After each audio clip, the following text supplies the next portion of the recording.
Good afternoon, my fellow punters and loyal followers. Mickey D with you here at about 2:30 on Saturday afternoon.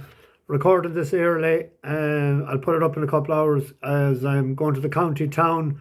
Small bit of shopping to do. Getting a GA match in at 5 o'clock, and then maybe a couple of scoops on the way home in Roscommon. There's a big night in it tonight with Festival of Music. Won't be out too late though. Had 3 pints only last night. Came back then and ran the bath and put a box of Radox in it and watched the 4 races from yesterday. So had a delightful time. Absolutely superb. Um, you heard of the treble decker or the triple decker burger? Well, I had to get the triple decker bus out this morning and I had to get a friend of mine, Frank Ward, to bring another bus as well. And he was delighted to be out for the day because he had nothing to do. The wife, Bernie, was gone shopping to Fifth Avenue, New York. She has a couple of weddings coming up and she likes spending Frank's money. So she tore off to New York shopping for the weekend. And Frank was delighted to be able to go to the races with us. There was a lot of newcomers on today and they were all in great spirits, all carrying wads of money with them. Alan Pollis, Lee Sains, Peter Wood was in great form, Lawrence Capaldi, Michael Clark, parked the little wheelbarrow outside the bus before he boarded. Ricky Sewell, Brian McHale, Paul M, Dimitri Maximo, that's the first time he was coming travelling with us. Darren Seddon, John Burton, he had a bit of steak with them for me, it was grand, it tasted great. Damien Kelly said he sung into the night in his local in Belmullet. Eric Cavell and Gaz C. And Keith Garrett was singing Geordie songs, he was in great spirits. Chris Marshall arrived with Joey the parrot on his shoulder. Welcome Joey, we put him in the front seat. Very mannerly bird. John Goodhind and Clive Williams were the last two on, and off we went to the races.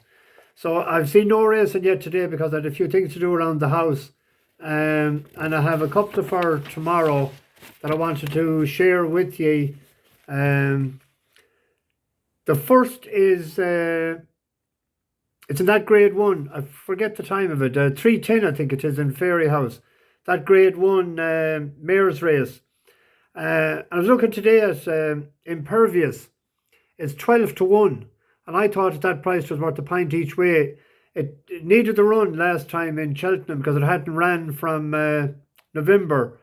And it got sort of hurt at that time when it finished down the field. But it's only beaten 6 lengths, wasn't it, by Love Envoy, and I think the run will bring it on, and also the extra distance is 2.5 miles tomorrow. Love Envoy is 5-2 favourite. There's only 6 lengths to make up, so at 12-1 I thought that was worth a pint each way. Love Envoy is a very classy mare. It's 6 for 6, 5 for 5 over hurdles, but it's stepping up in trip. So the selection has won over the distance before a couple of times and it's classy enough. So that's the choice. Brandy Love is, if it was going the other way around, I'd be sweet on that. But it jumped violently left when it was going right-handed before. And even though it has won in Fairyhouse, I just don't know about it tomorrow. Even though it's wearing a hood and cheek pieces and the whole works. But anyway, that's the selection. And the 405 then at Cork, Au Fleuron for Gordon Elliott and Jordan Gainford is riding. It was 7th in the Merton Pipe. It won a bumper first time out for Dennis Murphy and then it was sold for big money. It won a maiden hurl in Navan and it was third in a listed novice hurl over 2 miles. And it was 7th in the Merton Pipe, which was a 2-mile 5 race, and it's back to 2 miles 3 today, rated 132. I think it can be competitive. I've no price for that, but I'll put it in the description when I'm putting up this later. The other one tomorrow is one we backed in Cheltenham, Grand Paradis. It was pulled up in the plate. It was too hustly-bustly for the novice. It's a beginner's chase tomorrow. It's rated 139. It's a winnable race for it. A1 from the Willie Mullins yard is the big danger probably up top. But if this runs to its rating of 139, it could be winning that. I've no idea the price yet. I'll put it up later. And then the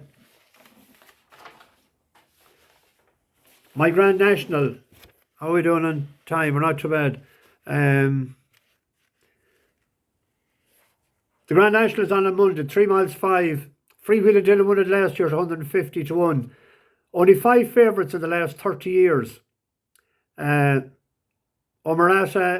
in 1991, our Duke 92 favourite in 2017.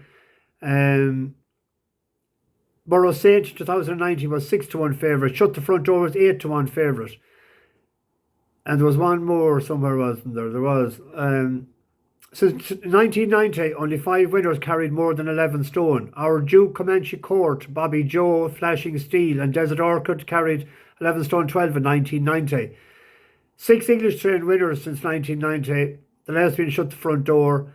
There has been 2 6-year-olds, 9 7-year-olds, 8 8-year-olds, 5 9-year-olds, 4 10-year-olds, and the last of them was in 2013. So under 11 stone, an 8-year-old or a 7-year-old, and I came down on a novice, full-time score, 8-year-old Henry de Bromhead, Rachel Blackmore, is 2 from 4 over fences, and it was out for a gallop just after Christmas when it was 6th in Limerick to Spyglass Hill. Now, the horse that was 17 lengths behind that in 7th was Longhouse Poet, who came out and won next time out in the Thyestes.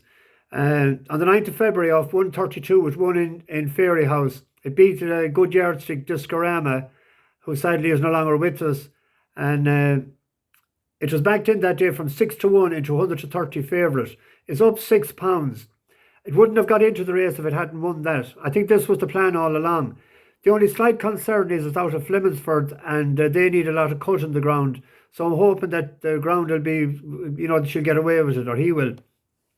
It has all its runs on soft and on heavy. A horse that doesn't like the soft and heavy was a horse that we backed in Cheltenham, and is 20 to 1. Full-time score is 8 to 1. Point each way on that. Mr. Fogpatches in is a 20 to 1 shot, and the better ground he'd like better. He's an 8-year-old as well. And he's down lower at the weights. He was 6th in the Kim Muir. So there's my 2 selections. And I was saying Deal Kerr earlier on in the week as well. But I think the ground has gone against that. But it's running anyway. Now they'll be paying 6 places. So if you have a wager on that. Horse tonight, you'd know the name of it is Campanelle, is running in the race 8 at Keenland. That's a 10:15, sorry. That's the one that won the Commonwealth Cup last year in the Stewards' Room over Dragon Symbol.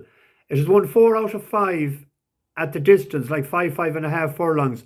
The twice it was down the field was at 6.5 and at a mile. It's back tonight, it's at 5 furlongs. Wesley Ward is running all right. It's a 5 to 2 shot. I think it'll be worth the pint to win anyway. Any that's interested in gambling on flat racing on a Saturday night. Anyway, I better go. I'm rattling on. Thanks very much for all the nice comments, and great to see that so many people made a few pounds yesterday. Spend it wisely, I always say, and let's hope we can do the same sometime soon. Subscribe to the channel. We're over 900 now. We're 912 or something, so let's get up to the 1,000 in the next week or two. All right, thanks very much. Mickey D, over and out. Bash those bookies.